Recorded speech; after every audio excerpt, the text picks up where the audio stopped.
Bonjour, this is Antonio Fargas from the series Starsky and Hutch, and you're watching Reeve 54. Bonjour, c'est Danny Boone et vous regardez Rive 54. De l'autre, Bonjour, sur c'est Gérard Rive Jugnot, vous 54. regardez Rive 54. C'est Jean Dujardin pour Rive 54. Reeve 54. C'est Rive 54. C'est Rive. Ou 45. Bonjour et bienvenue dans Vue sur Rive 54. Dans les années 70, l'une des meilleures séries policières était sans doute Starsky et Hutch, avec notamment Huggy les bons tuyaux. En 2006, nous avions eu la chance de rencontrer son interprète, Antonio Fargas.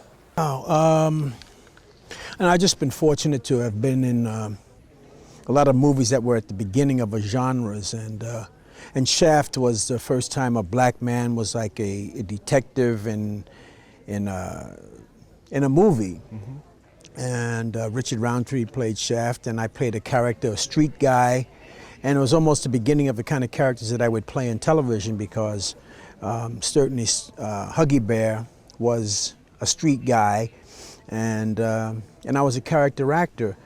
And I just think this whole police genre started becoming popular, and certainly in television culminated with Starsky and Hutch being two odd couple of guys, a blonde guy, dark-haired guy, and taking law into their own hands, but also as cops. Would you say that Starsky and Hutch on television was the same? Maybe is it a big word, a revolution for the TV series? Because you had Kojak, Columbo, which were not the same policemen, I would say. Yeah, I think Starsky and Hutch was a first in a lot of ways, but I think the main thing was that it was two guys, two buddies, who cared about each other. So it was about relationships. It wasn't just about being policemen, and they were two cool guys. And the first time they also was that a car was involved. So you had a cool guy, two cool guys, a car, and a street guy named Huggy Bear, and a captain. First time there was a black captain who was in charge of two white policemen. So it was revolutionary in a lot of ways. How did you feel with your character too? Well, it was the first time where my character was like a guy who was like a police informer, a tipster. And the police, real police, really use a lot of people like that in the street guys who tell them what was going on. So in a way they were drawing from real experiences, as well as the fact that it was television, and it was they took a lot of license, but at the same time, because it was a story about people, you know, bad guys, good guys, and also guys caring about each other, and also under the law, with the police involved. We walked the line, the balance between reality and fantastic, and it was and we did a good job. So you said you were a character actor. How did you prepare for this role? Meeting people, or? I think being a character actor, I prepared by all the interesting people to me were the pimps and the street people and the gays, and all of those were interesting. The straight man, the leading man, wasn't something that I was interested in, and I liked strange people, and so I did my history by watching people all my life, and especially when I became an actor, I started watching the people who were interesting to me. Not the hero, but the anti-hero was always interesting to me. Did it surprise you at that time? Because did you know it would be successful, I would say? Well, I think the main thing an actor wants to do is work. And it was just a job. Of course, while we were doing the job, it became a hit series.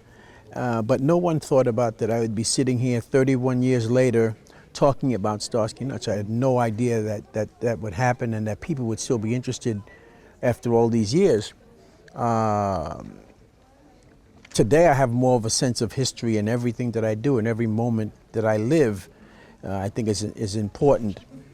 But Starsky and Hutch was just another job, but it turned out to be something that was very, very powerful in my in my career. I've been in the business for 45 years, and Starsky and Hutch was only 4 years of that, but also the most important.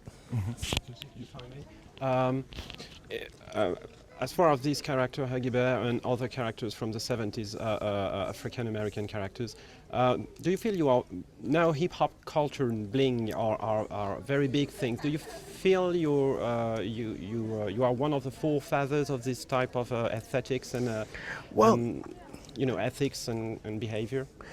There's, we were controversial on Starsky and Hutch today, back then, and it wouldn't be very controversial now. I was also part of the blaxploitation period of film when we glamorized, or they glamorized, pimps and street people. And now today it's hip hop and gangster rap and their fascination with pimping. Vis-a-vis the way Snoop Dogg portrayed Huggy Bear as more of the pimp and bling of today.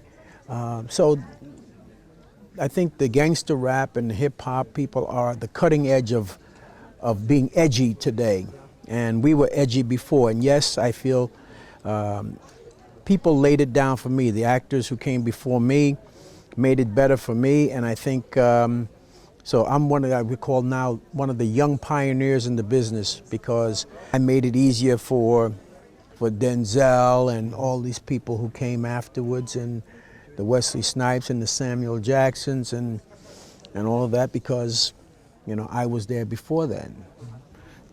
Does it mean that you had your say on the scripts? If you had something that you didn't like about your character, saying no? The thing is that nobody, these white directors and white producers and writers and some of the people who created some of these things, they had no expertise on these characters. I did the research through my culture and also through my art to be able to take the street character that I saw and put him into, and for me to become Huggy Bear or the guy in across 110th Street, and to make it real. So they couldn't tell me how to act black or to act cool or to act hip. I had to have some knowledge of it and also using my craft to make it happen. Bonjour, c'est Danny Boone et vous regardez Rive 54. De l'autre, Bonjour, c'est Gérard Rive Jugnot, vous regardez Rive 54. C'est Jean Dujardin pour Rive 54. Reeve 54. C'est Rive 54. C'est Rive Ou 45.